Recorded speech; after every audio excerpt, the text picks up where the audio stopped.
been an appointment to the board of directors. Graham Whittaker is now officially on the board. Just talk us through that appointment. Yeah, I mean, it's been something I've been thinking about for about 6 months, probably longer actually.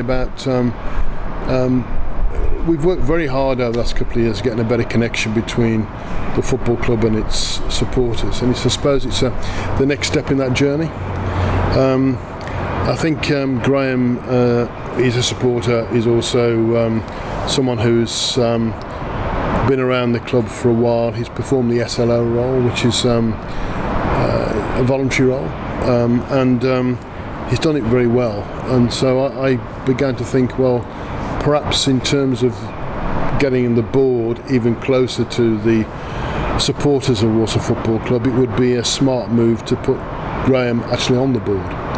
So after much thinking and much discussion with a lot of bodies and a lot of organisations, I decided it was the right thing for us to do. And he's very excited about doing it, and I'm really pleased to see him there.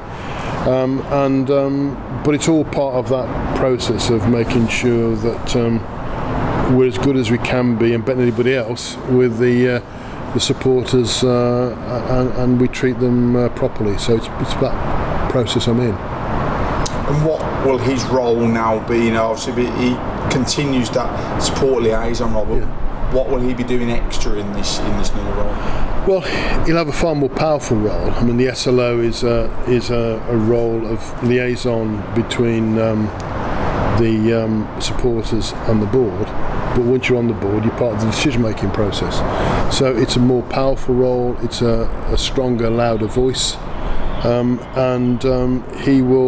he'll be charged with making the experience of being a Walsall Football Club a supporter of anybody else's, and he will deal with issues as and when they arise.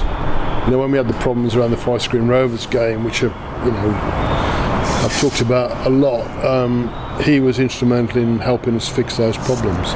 And from time to time, collectively and individually, he will be a problem solver for the supporters. Now, of course, you can't represent all the fans all the time, because believe it or not, the fans have different views, one supporter will say something different to another one, but generally his job is to represent all of the supporters, not just the ones that are in supporter groups, but all of them. So you'd be representing about 4,000 or 5,000 people, I suppose.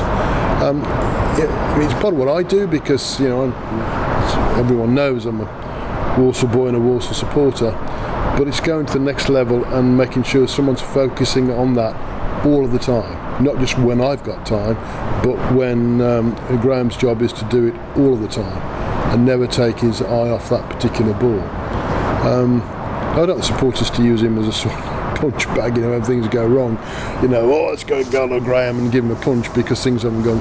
But he's there as a sort of liaison, but a more powerful liaison than previously, because he's part of the decision-making process.